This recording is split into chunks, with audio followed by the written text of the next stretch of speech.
නිදහසෙන් පස්සේ දශක 7කටත් වැඩි කාලයක් ගත වෙලා තිබුණත් අපේ රටට ගැලපෙන සමාජ දේශපාලන ආර්ථික මොඩලයක් නිර්මාණය කර ගැනීමට අපට තවමත් හැකි වෙලා නැහැ. මේ සම්බන්ධව සමාජයේ විවිධ දේශපාලන කණ්ඩායම් අතර තිබෙන්නේ ඇත්තටම කෝලාහලයක්. සමහරු සමාජවාදී ක්‍රමය, තවත් සමහරු ජාතිකවාදය, ඒ කියන්නේ සම්ප්‍රදායිකවාදය, නැත්නම් කන්සර්වටිව් වාදයේ දිගුවක් ලෙස ජාතිකවාදය, තවත් සමහරු ලිබරල් වාදය, එහෙම නැත්නම් දැන් මෑතකදී පරිසරවාදය ගැන හුඟක් කලකෝලාහලයක් ඇති වුණා, මතවාද සමාජ නිර්මාණය වුණා. මේ විවිධ ආකාරයෙන් තමන් කියවපු දේශපාලන දර්ශන, ඒ විවිධ දේශපාලන ගුරුකුල හරහා අපේ සමාජයේ ප්‍රතිසංවිධානය කළ යුතුයි කියන මතය දරන දේශපාලන කණ්ඩායම් කීපයක් තිබෙනවා. නමුත් ලෝකයේ සමහර රටවල් සමත් වෙලා තිබෙනවා ඔවුන්ගේ රටවල් වල මේ වෙන විට ආණ්ඩු මාරු වුණත් රාජ්‍යයේ ප්‍රතිපත්ති කුමන ආකාරයේ විය යුතුද කියන එකගතාවයට සමාජය තුළ එළබෙන්නට. ඉතින් මම මේ අද වැඩසටහනෙන් උත්සාහ කරන්නේ මම ලබාගෙන තිබෙන යම්කිසි දැනුමක් පාවිච්චි කරලා මම කියවපු පොතපත ආශ්‍රයෙන් මට තේරෙන විදියට ඔබට යම්කිසි ඉඟියක් ලබා දෙන්නට අපේ රට කුමන ආකාරයෙන් සමාජ ආර්ථික දේශපාලන දේහය තුළ ප්‍රතිසංවිධානය විය යුතුද කියලා. මම මෙහිදී ලංකාවේ ජනප්‍රියම දාර්ශනික කියන්නේ මේ දේශපාලන ආර්ථික ගුරුකුල 4ක් ඔබට සඳහන් කරන්න. එකක් තමයි ජාතිකවාදය. මේකට ලොකු ඉතිහාසයක් අපේ රටේ තිබෙනවා. මම දන්නේ මේක මොන විදියට ඔබට සම්ප්‍රේෂණය වෙනවද කියලා. නමුත් ජාතිකවාදය කියන පුළුල් මතය අපේ රටේ පැතිරලා තිබෙනවා දේශපාලන දර්ශනයක් විදියට. අනිත් අතට ලිබරල් වාදය පිළිබඳව කතා බහක් තිබෙනවා, සමාජවාදය පිළිබඳව කතා බහක් තියෙනවා, ඒ වගේම පරිසරවාදය පිළිබඳවත් එයින් ගොඩනැගුණු දේශපාලන අවකාශය පිළිබඳවත් කතා බහක් සමාජයේ තිබෙනවා. මෙන්න මේ දේශපාලන දර්ශන 4 අරගෙන අපි බලමු අපේ රටේ තිබෙන ප්‍රධාන ගැටලු. මම ඒ කියන්නේ ප්‍රතිසංවිධාන විය යුතු ශේෂ්ඨ බොහොම සරලව කොටස් 7කට මම කඩලා බැලුවා. මේ කණ්ඩායම් 4 ඒ කියන්නේ ඔය කලින් කියපු දේශපාලන ධාරා 4 අපි කොහොමද භාවිතා කරන්න කියලා මේ අපිට තිබෙන සමාජ ප්‍රතිසංස්කරණය උදෙසා. දැන් මෙහිදී මම කියන්න හදන්නේ මේ සියලුම දේශපාලන දර්ශනයන් සහ ගුරුකුල පිළිබඳ වෛරයක් හෝ ඒවා සම්බන්ධව දෝෂ දර්ශනයක් මම ඉදිරිපත් කරන්නේ නැහැ. මොකද මේවා සියල්ලම මිනිස්සු විසින් නිර්මාණය කරපු දේවල්. ඉතින් මිනිස්සු කියන්නේ අඩුපාඩු සහිත සත්ව කොටසක්. හැම සත්වයක්ම අඩුපාඩු තියෙනවා. මනුස්සයත් ਸਰව සම්පූර්ණ නැහැ. ඉතින් ਸਰව සම්පූර්ණ නොවන මිනිස්සු අතින් බිහි වෙන දේශපාලන ආර්ථික සමාජ දර්ශනවලත් ਸਰව සම්පූර්ණ බවක් අපිට බලාපොරොත්තු වෙන්නට බෑ. එතකොට මෙහි අසම්පූර්ණ බව කියන එක මේ සියලුම දේශපාලන දර්ශනවල තිබෙන දෙයක්. නමුත් මේ හැම දේශපාලන සමාජ ආර්ථික දර්ශනයක්ම බිහි වෙලා තිබෙන යම්කිසි හේතුවක් මතයි. සමාජයේ දේශපාලන දර්ශන පවා නෙමෙයි ආගමික දර්ශන පවා බිහි වෙලා තිබෙන්නේ යම්කිසි හේතුවක් මතයි.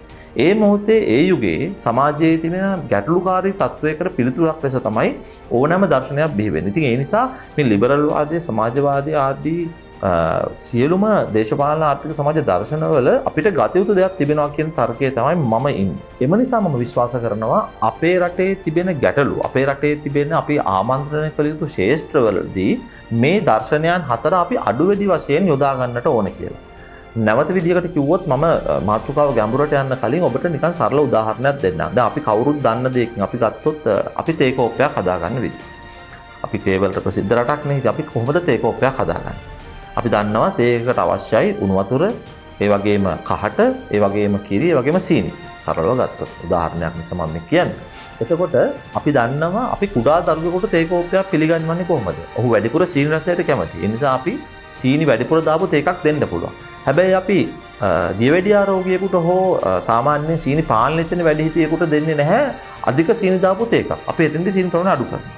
තව කෙනෙක් කිරි නැතුව තමයි තේ එක බොන්න කැමති. එහෙම නැත්නම් කිරි අඩුවෙන්.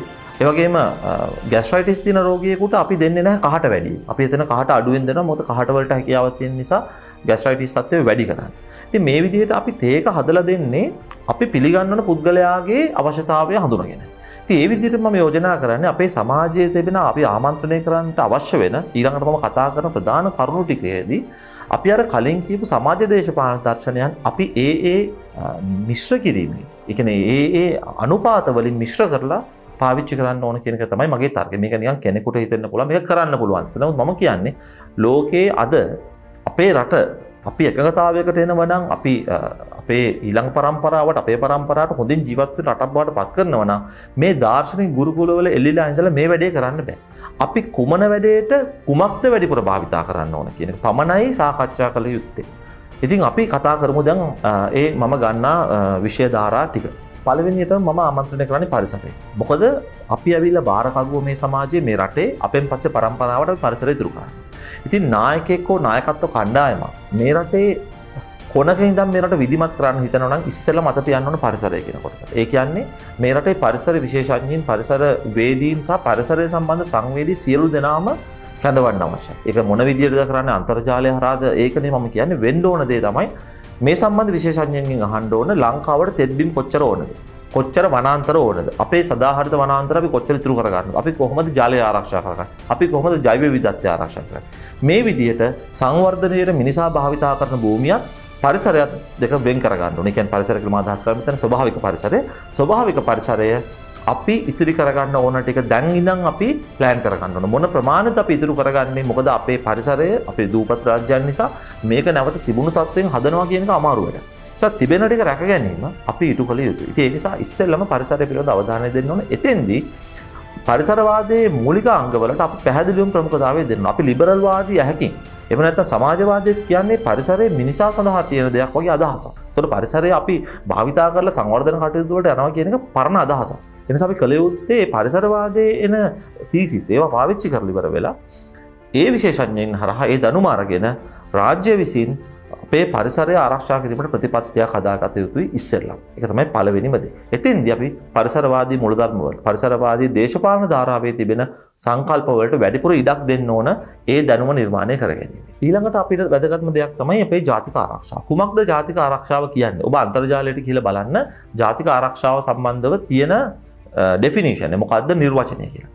අපේ රටේ පාබල හමුදාවකින් හෝ ගුවන් හමුදාවකින් අපේ රටේ ජාතික ආරක්ෂාව රැකගෙන යන්නට බෑ. මොකද අපි කලාපය ගත්තොත් අපි ත්‍රස්තවාදී ගැටලුවක් එක්ක අපේ හමුදාව පෝෂණය වෙලා යම්කිසි මට්ටමකට ඇවිල්ලා ත්‍රස්තවාදයක් ලෝකේ පරාජය කරා. අපි මතක තබා ගන්නවා අපේ රටේ ජනගහනය කොහොමද? අපේ ටාස්ක් ෆෝස් එක කොහොමද කියලා. ඒ කියන්නේ අපි ගත්තොත් ඉවරලා දකුණු ආසියාවෙත් අපිට මේ එහෙම සටන් කරන්න පුළුවන් රටවල් තියෙන 2යි 3යි. අපි ගත්තොත් අපිට මාලදිවයින භූතාන නේපාල එක්ක සටන් කරන්න පුළුවන්. එහෙම නැත්නම් අපිට පාබල හමුදාවක් හදන්න බෑනේ අඩු ගානේ බංගලාදේශ ප්‍රමාණයට. දැන් රටේ ජනගහනයත් එක්ක ගත්තට පස්සේ ඉතින් ඒ නිසා අපිට ගුවන් හමුදාවක් අපිට අවශ්‍ය වෙන්නේ නැහැ ලොකුවට. අපිට ඇත්තටම ශක්තිමත්ව අවශ්‍ය වෙන්නේ හොඳ නේවි එකක්. අපේ රට වගේ 23 ගුණයක් 24 ගුණයක් විතර විශාල මුහුදක් අපි ආරක්ෂා කර ගන්න නිසා අපිට ශක්තිමත් නේවි එකක් අවශ්‍යයි. ඒ වගේම විශේෂයෙන්ම ඇෆ්ගනිස්තානයේ ඇති වෙලා තිබෙන තත්ත්වයක් එක්ක ඉස්ලාම් අන්තවාදය නැවත හිස ඔසවාවි කියන තත්ත්වය නිසා අපේ රටට අවශ්‍ය වෙනවා ඉතාමත්ම හොඳ බුද්ධි අංශයක්. මෙන්න මේ ධාරා දෙක මෙන්න මේ දෙක තමයි අපේ ජාතික ආරක්ෂාවේ පැහැදිලිවම අවශ්‍ය කුළුණු දෙක. ඉතින් මේ කාරණාවේදී අපි කටයුතු කරන්න අවශ්‍ය නැහැ ලිබරල් විදියට. මොකද අපිට ලිබරල් වාදයේ තියෙන දේශපාලන සංකල්ප අදාළ කරන්න බෑ අපේ රටේ ජාතික ආරක්ෂාවට. එතෙන්දී අපිට ජාතිකත්ව මූලධර්ම පාවිච්චි කරන්න පුළුවන්. ජාතිකත්ව චින්තනය තුළ එන එහෙම නැත්නම් කන්සර්වේටිව් ධාරාවේ එන දේශපාලන දැනුම තමයි අපි වැඩිපුර භාවිතා කරන්න ඕන අපේ හමුදාව ශක්තිමත් වෙන්න. හැබැයි අපි නූතන යුගයේ තිබෙන තාක්ෂණය භාවිතා කරනවා වගේම අපි අත තියන්න ඕන අර කිව්වත් වගේ නේවි එක අපේ ප්‍රවර්ධනය කර ගැනීම, එහි තාක්ෂණික ස්වභාවය වැඩි කර ගැනීම සහ රට තුළ තාක්ෂණය භාවිතා කරලා කොහොමද හොඳ බුද්ධි අංශයක් ක්‍රියාත්මක වෙන්නේ මේ රටේ නැවත ලේවැගිරීම නොවෙන්න. ඒ නිසා ඒක තමයි දෙවෙනි අපි මේ අවධානයක් දෙන්න ඕන කලාපය ආරක්ෂිත කලාපය අපි. ඊළඟට වැදගත්ම දේ මේ දෙකම කරන්නත් මේ රට පවත්වාගෙන යන්නත් අපිට ධනය අවශ්‍යයි. ධනය උත්පාදනය කිරීම තමයි ඊළඟ වැඩේ. දැන් ධනය උත්පාදනය කිරීමට කුමක්ද අපි භාවිතා කරන දේශපාලන ධාරා? අපිට දැන් ලෝකයේ ප්‍රවණතාවයක් නැහැ සමාජවාදී දේශපාලන ගුරුකුලය තුලින් ධනය උත්පාදනය කිරීමට. අපිට පැහැදිලිවම යන්න වෙනවා ලිබරල් චින්තනයට. ඒ කියන්නේ අපි දැනට පිළිගෙන තිබෙන විවෘත ආර්ථික ක්‍රමය, විවෘත ආර්ථික ක්‍රමයේ වෙළඳපොළ ආර්ථිකය ඉතා හොඳින් ක්‍රියාත්මක කිරීමට අපි ඉඩහසර සලසා දිය යුතුයි. ආරක්ෂණවාදයේ නමින් ආර්ථික විද්‍යාවේ මූලධර්මයක් තිබෙනවා. ඒක බොහෝ විට මේ කන්සර්වේටිව් මතවාදය, නැත්නම් ජාතිකවාදී මතවාදයත් එක්ක යන එක. ආරක්ෂණවාදය තුලින් අපේ රටවල් මේ දැන් තියෙන ආනයන අපනයන අර්ථ ක්‍රමය තුල ගොඩ දාන්නට බෑ. අපි ලෝකයට යම්කිසි එක ද්‍රව්‍යයක් හෝ දෙකක් ලෝකයේම ශිෂ්ටාචාරයට අවශ්‍ය වන්නා වූ නිෂ්පාදනය කිරීමට තරම් බුද්ධිමත් විය යුතුයි. අන්න ඒක තුලින් අපි මේ විවෘත වෙළඳපොළ තුල බය නැතුව ගනුදෙනු කරන්න. මොකද අපි ආනයනය කරන්න ඕන. අපි රටට බඩු අපිට නිෂ්පාදනය කරගන්න බෑ කිසිම දෙයක් තනියම දැන් ලෝකෙ කිසිම රටකට. අපි හුඟක් දේවල් ආනයනය කරන්න. හැබැයි ආනයනය කිරීම වැරද්දක් නෙවෙයි. අපිට හොඳ අපනයනයක් තිබෙනවා නම්. ඉතින් අපිට අවුරුදු 30ක් 40ක් ගිහිල්ලත් බැරි වෙලා තියෙනවා මේ 77න් පස්සේ ආපු අර්ථක්‍රමය තුල පවා හොඳ වෙළඳපොළ තරගයක් ඇති විදිය. ඒ වෙළඳාමේ යෙදෙන වෙළඳ පන්තියක් බිහි කරගන්නට පර්මිට් තුලින් එහෙම නැත්නම් රාජ්‍ය අනවශ්‍ය මැදිහත් වීම තුලින් බිහි වෙලා තිබෙන ඉතාමත්ම දූෂිත බදු හංගන වෙළඳ පන්තිය. ඉතින් සිදුවිය යුතු දේ තමයි නිදහස් වෙළඳපොළ හොඳින් ක්‍රියාත්මක වෙන්නට ඉඩ දිය යුතුයි. ඒ සඳහා අවශ්‍ය වෙන චින්තනයේ තිබෙන ලිබරල් ධාරාවේ දේශපාලනය තුළ. අපිට ජාතිකත්වය අනවශ්‍ය විදියට මම ඒක ඉස්සරහදිත් කියන්නම් ජාතිකත්වය අනවශ්‍ය විදියට අපේ රටේ අර්ථක්‍රමයට අපි ඇප්ලයි කරන්න ගියොත් එහෙම අපිට අවශ්‍ය ප්‍රතිඵල ලැබෙන්නේ නැහැ. හොඳම උදාහරණය තමයි මේ පසුගිය කාලේ මේ නටන පිස්සුව කාබනික වගාව පිළිබඳ. රටේ ඩොලර් නැති නිසා රසායනික පොර ගේන එක නවත්තලා ඉවරලා විශාල මතවාදයක් සමාජයේ හැදුවා. මේ අහවල් ලෙඩ රෝග හැදෙනවා. මේ එහෙම දෙයක් තියෙනවා මේ රසායනික පොහොර වලින් කියන. එහෙම දේවල් ඔප්පු වෙලා නැහැ. එතකොට රසායනික පොහොර හොඳ නැහැ කියන මතය සමාජගත කරේ අපිට රසායනික පොහොර ගෙන්නන්න සල්ලි තිබුණ නැති නිසා. ඒ සඳහා විවිධ වෛද්‍යවරු සහ විවිධ කණ්ඩායම් භාවිතා කරලා මේක ලොකු මතයක් ඇතුව. නමුත් ඇත්ත දේ තමයි වාණිජ කෘෂිකර්මාන්තය කරන්න බෑ කාබනික වගාවක් විදිහට. ඉතින් ඒ නිසා වාණිජ කෘෂිකර්මාන්තය අපිට කරගන්න බැරුව අපි කොහොමද අපිට අවශ්‍ය අඩු ගන්න තිබෙන සහල් නිෂ්පාදනයවත් අවශ්‍ය විදිහට කරගන්න. ඉතින් මේ උගුලේ අපි වැටෙන්න හොඳ නැහැ. ජාතිකවාදයේ සීමා අපි දැනගත යුතුයි. ඉතින් ජාතිකවාදී අනවශ්‍ය විදිහට ආරක්ෂණවාදී මුහුණුවරකින් ආර්ථිකයට යොදන්න ගියාට පස්සේ අපි රටක් විදිහට අසාර්ථක වෙනවා අපිට ඩොලර් එන්නේ නැති වෙනවා. ඉතින් එම නිසා අපි ධනය උත්පාදනය කිරීමේ ක්‍රියාවලිය පැහැදිලිවම ඒ ಭಾರತೀಯ එහි වැඩි පෝෂන් එකක් ඒ ධනය උත්පාදක කිරීමේ ක්‍රියාවලිය පිළිබඳව ආණ්ඩුවක් රාජ්‍ය ප්‍රතිපත්ති හදද්දී එහි වැඩි බරක් දිය යුත්තේ ලිබරල් වාදයේ නිදහස් වෙළඳපොළ චින්තනයට. ඒක තමයි තුන්වෙනි යෝජනාව. ඊළඟට ඒ උත්පාදනය කරන ධනය කොහොමද බෙදා හරින්නේ? අපි කුමන දේශපාලන චින්තනයේද එහිදී භාවිතා කරන්නේ? පළවෙනිම දේ තමයි ධනය උත්පාදනය කිරීමට අපි බාධා දාන්න හොඳ නැහැ මිනිස්සු. මොකද මිනිස්සු වැඩිපුර හම්බ කරනවා නම් ව්‍යාපාරිකයෝ ඒ ඩොලර් එන්නේ රටට. හැබැයි අපි ඔවුන්ගෙන් හොඳට බදු ගන්න අවශ්‍යයි. ඒ බදු නියමාකාරයෙන් ගන්න ඕන. දැනට මට තේරෙන විදිහට නම් ලංකාවේ බදු ක්‍රමේ විශාල වංචාවක් තිබෙනවා. එතකොට අපි කවුරුත් දන්නවා අතයටින් ගනුදෙනු සිදු වෙනවා. ඒ අදාළ නිලධාරීන් සමග වෙනකොට. ඉතින් අපි ගත්තොත් සාමාන්‍ය මිනිස්සුන්ට අවශ්‍ය පොදු පහසුකම් සලසන්න නම් අර ධනවත් ව්‍යාපාරිකයන් එහෙම නැත්නම් මේ රටේ ව්‍යාපාර කරන්න අපි ඉඩ දෙනවනේ ඒගොල්ලන්ට. ඒන මුදලින් ඒගොල්ලන්ගෙන් ඍජු බදු රට ලබා ගත යුතුයි. රාජ්‍ය භාණ්ඩාගාරයට ලබා ගත යුතුයි. ඒ වගේම ඒ ධනය බෙදා හරින්න ඕන කම්මැලිම මිනිහට. එහෙම නැත්නම් දුප්පත්ම මිනිහට. එහෙම නැත්නම් අසරණම මිනිහටත් ජීවිත අයිතිය රැකෙන විදිහට. ඒ කියන්නේ එහිදී අපි දන්නවා සමහර කෙනෙක් කම්මැලිකම නිසා වැඩ කරන්නේ. සමහර කෙනෙක් ඒක ධනය උත්පාදනය කරගන්න බෑ. කියන්නේ ජීවිතය අසාර්ථක වෙලා තියෙනවා. අබලදුබල මිනිස්සු ඉන්නවා. වය වෘද්ධ අය ඉන්නවා. එතකොට අපි මේ සෑම සමාජ කොටසක් විතරම අවධානය දෙන්න ඕනේ. එතෙන්දී සමාජවාදී මූලධර්ම එනකම් සමාජවාදී දර්ශනයන් තුළ තිබෙන මූලධර්ම තමයි භාවිතා කරන්න ඕන ධනය බෙදා හැරීම. ධනය ඉපදීමේදී මම කලින් කිව්වා ධනය ඉපදීමේදී කමක් නැහැ.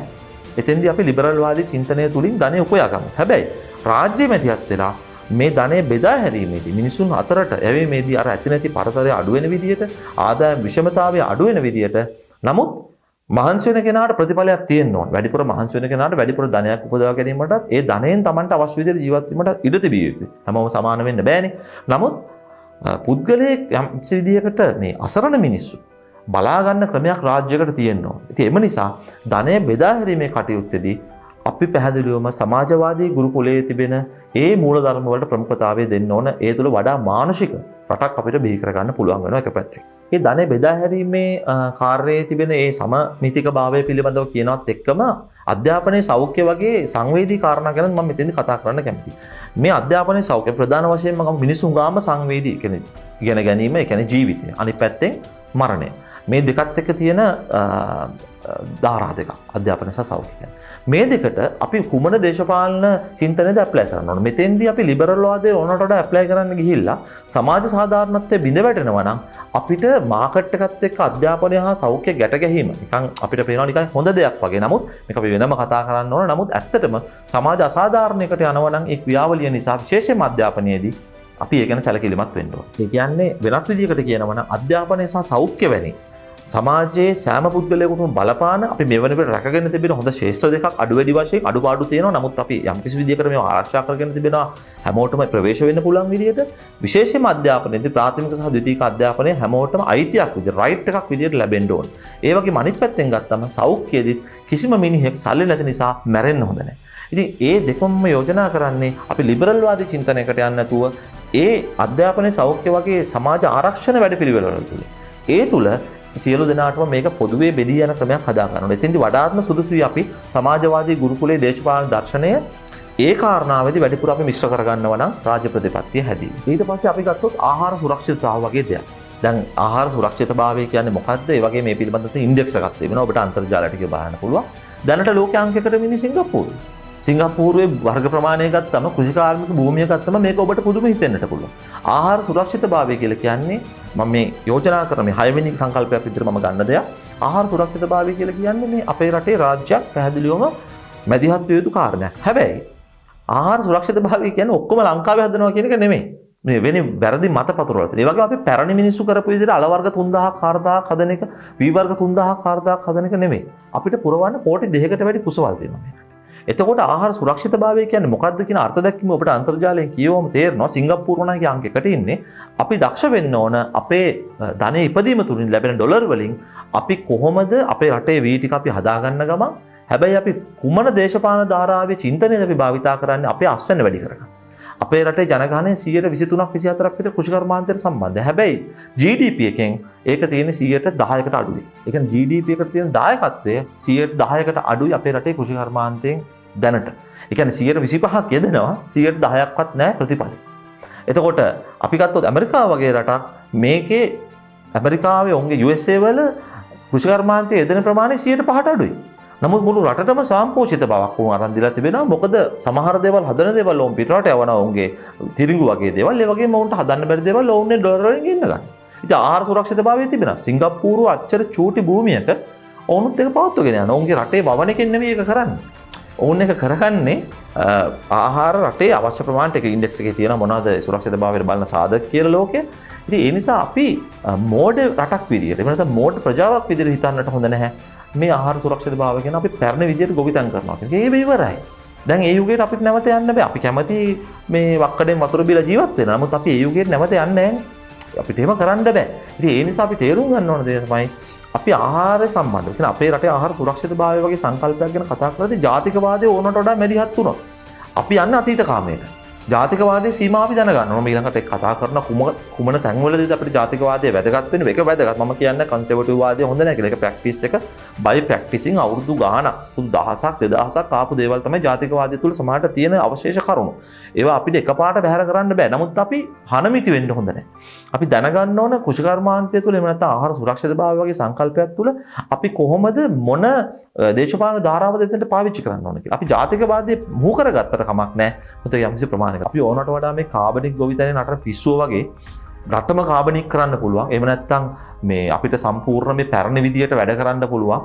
මේක මේ කියලා බොරු මත හදාගෙන වැඩ කරන්න ගියොත් අපේ තියෙන කෘෂි කර්මාන්තයත් බිඳ වැටලා වාණිජ කෘෂි කර්මාන්තය නෙවෙයි අපිට අඩු ගානේ දැන් ඔය වෙලා තියෙන අපිට රටින් හාල් ගේන්නේ ඉතින් ඔය තත්ත්වය අපිට වෙන්නේ. ඒ නිසා අපේ රටේ හාල් ටික අපිට හදා ගන්න ඕන කෘෂි කර්මාන්තය අපි වාණිජකරණය කරන්න ඕන. එතෙන්දී අපි නිදහස් වෙළඳපොළ තරංගය හඳුනගෙන ලිබරල් වාදී චින්තනය තුලින් අපි පුළුවන් තරම් බලන්න ඕන අපි කොහොමද අපේ රටේ ආහාර සුරක්ෂිතභාවය හදාගන්නේ කියලා කිසි මිනිහෙක් බඩගින්නේ මැරෙන්නේ නැති විදියට. ඒක තමයි මගේ තියෙන එක යෝජනාවක්. අපි දැන් කතාවේ අවසාන හරියට එනවා. ඊළඟට අපේ සංස්කෘතිය සහ ආගම වගේ දේවල්.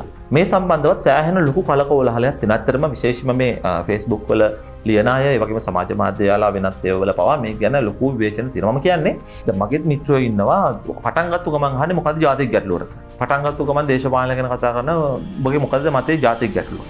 යාළුවෝ. ඉතින් මම කියන්නේ අපිට ප්‍රශ්නයක් අපේ රටේ තිබෙනවා.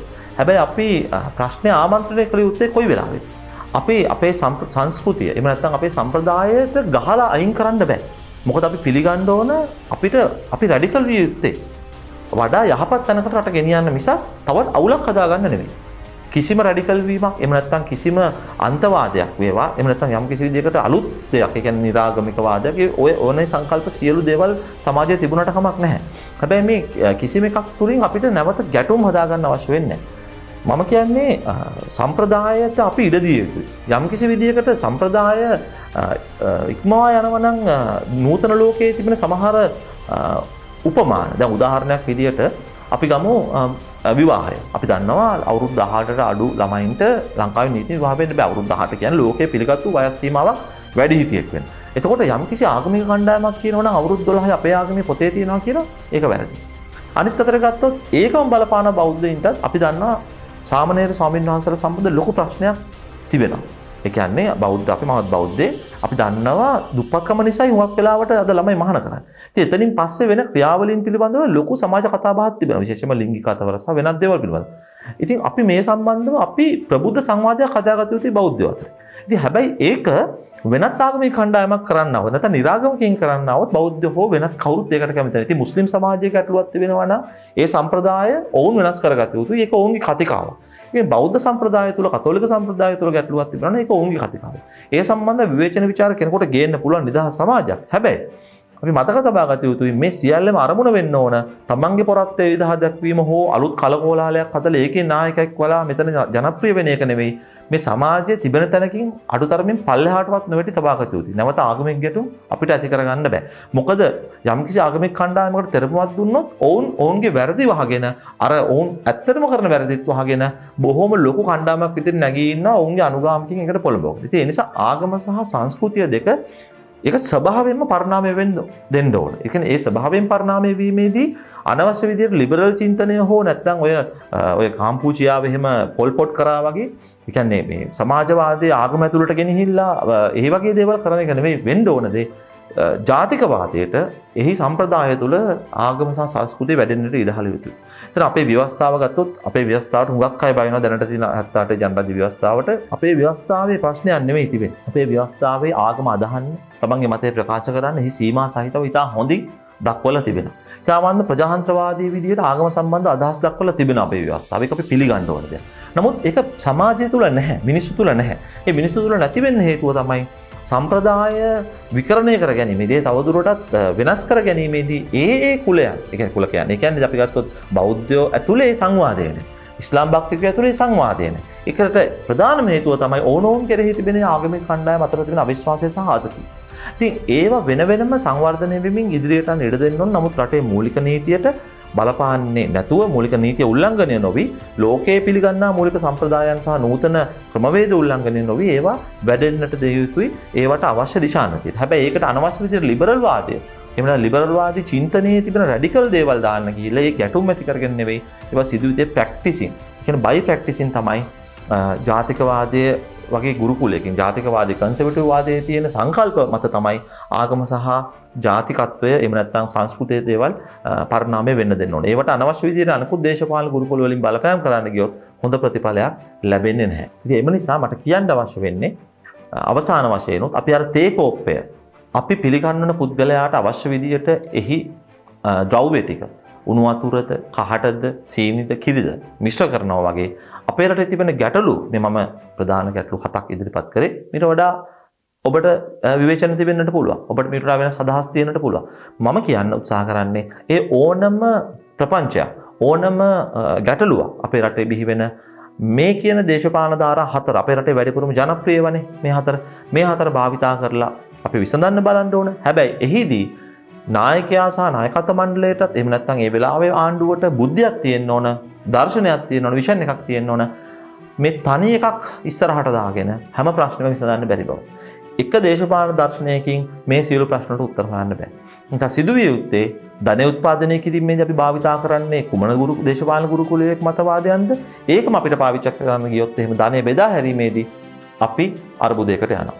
ඒ වගේම සමාජ ආරක්ෂණ ක්‍රියාවලියේදී අපි භාවිතා කරන්න ඕන තවත් ගුරුකුලයක්. ඉතින් මේ විදිහට ඔබත් මේ ගැන හිතලා බලන්න.